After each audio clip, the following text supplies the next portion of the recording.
this was purchased for land value, the lot.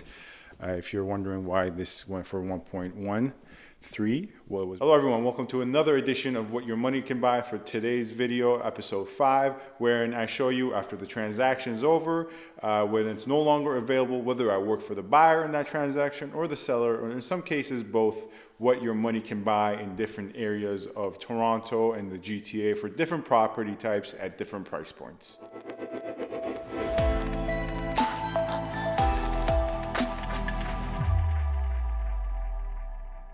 As always, this is Sam from SaberiSixRealEstate and Remax Realtron Realty. You can find my contact information in terms of Gmail, Instagram, and my phone and office in the description box.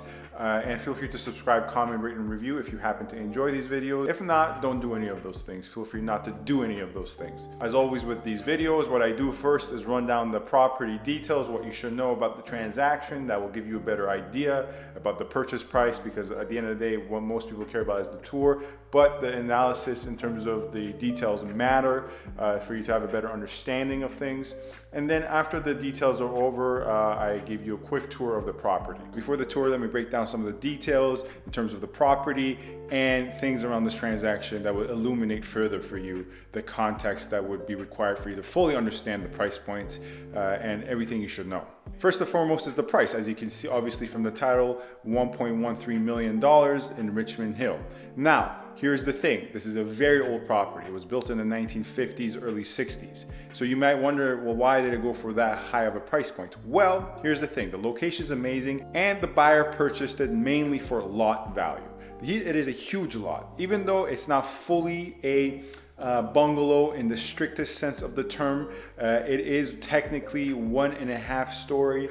However, it does have the lot of a bungalow. The lot is quite large, 120 by 55. For that reason, you have to understand that the structure, even though it's livable, appraisable, and it still has some value, it's a very old structure. And in the evaluation process, the land and the lot was considered more so than the structure itself, right? So basically, the purchaser bought this property as an investment for the land value. It's a large lot in a central location, a very desirable location, as I will get to later. And you have to understand that it is an investment in the land and short term in the building, because the buyer plans on renting this out in the short term for 2 to 3 years before selling the large lot to a builder, whom obviously may build upon this land 2 detached 2-story newer buildings, or 1 large detached 2-story house, depending on if they can get the appropriate approval for severance or not. As is the case, as you know, all that I've said, the property details are less important, but nonetheless, I'll give them to you. It's 3 bedrooms, all upstairs, and 1.5 washrooms. You have a half downstairs and a full washroom upstairs. The upstairs is like a foyer-like layout where you go up the stairs, and it's a mini foyer, and to your right, to your front, and to your left, you have all the bedrooms and the washrooms. The exception of the half, which resides in the main floor. Then you'll see you have your laundry in the main floor as well, with your kitchen, and then your living, dining, and / vestibule area and access to the backyard. This is an older property, late 1950s, early 1960s. The location is absolutely outstanding. My favorite location in the GTA, but I am obviously biased because I actually grew up here and I have a large emotional attachment to this area. But I think I can be objective, and even with an objective perspective, I would have to say that this location is so amazing in terms of it being a suburb-like area, however, very central, very close to Yonge Street and very close to Bathurst, the community of North Richfield, with many ravines, all types of shops, an amazing neighborhood and a community with schools as well. But once again, I'm biased because I was raised here and I love this area. But if I did not mention anything you want to know about, please feel free to ask me in the comments or get in touch. With that, let's get to the tour, okay? So as is always the case, my back is against the front entrance door, and as you can see already, so this is the dining area, and you can use it in combination with living or a guest area where you host guests.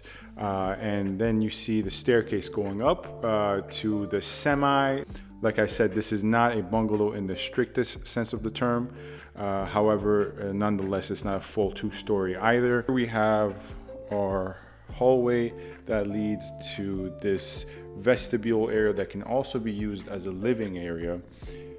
And and then you have access to the backyard right here. So as I did mention previously, the lot is quite a big and large lot, and you have your little area here for usually plants and such. And then turning right here, we have the kitchen, which I will show you in further detail, but let me go all the way back so you can see.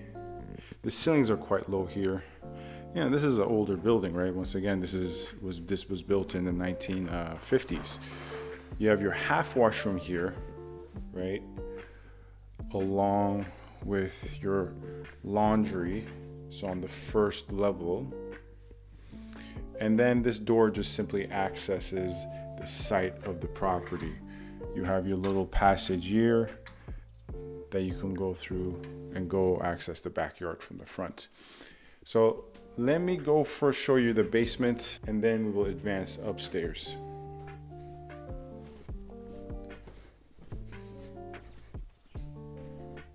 So as you can see, it is finished, but it can't really be used as a separate basement apartment because there's no bedroom.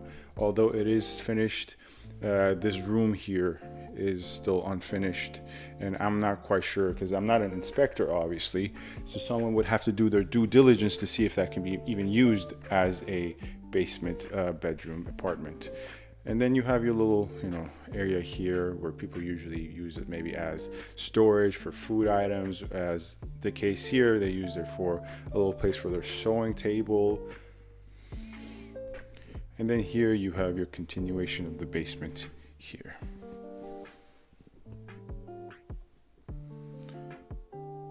So as I said previously, if you did skip the analysis/details portion, this was purchased for land value, the lot. If you're wondering why this went for 1.13, well, it was because for the lot.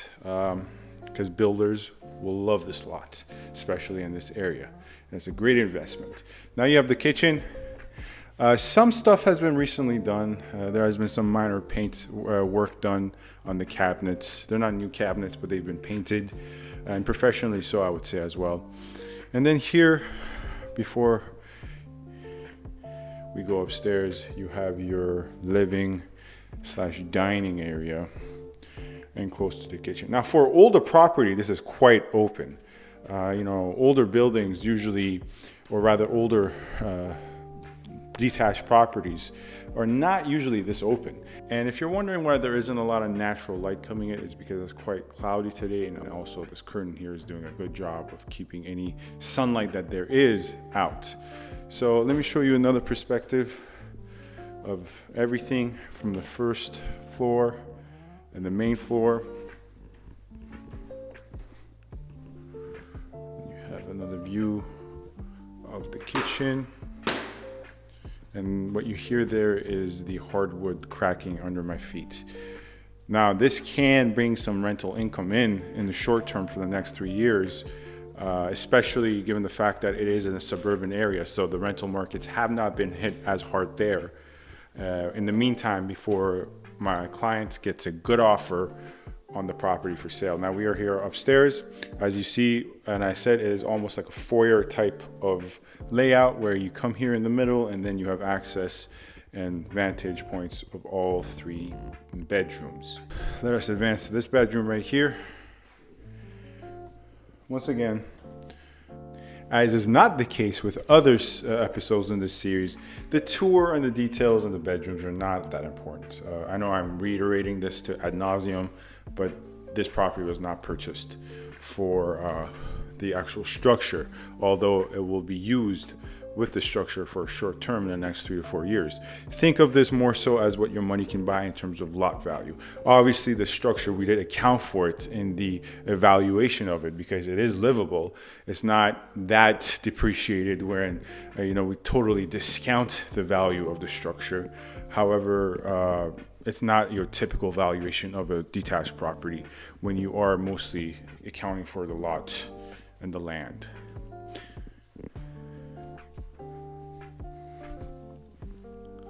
And then this would have been the master, as you can see.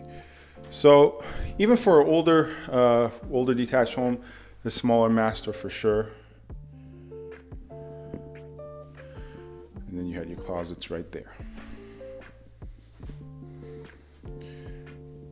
And let's take a look at the washroom, the only full in the house, which resides right in the middle of this foyer-like layout, as you can see.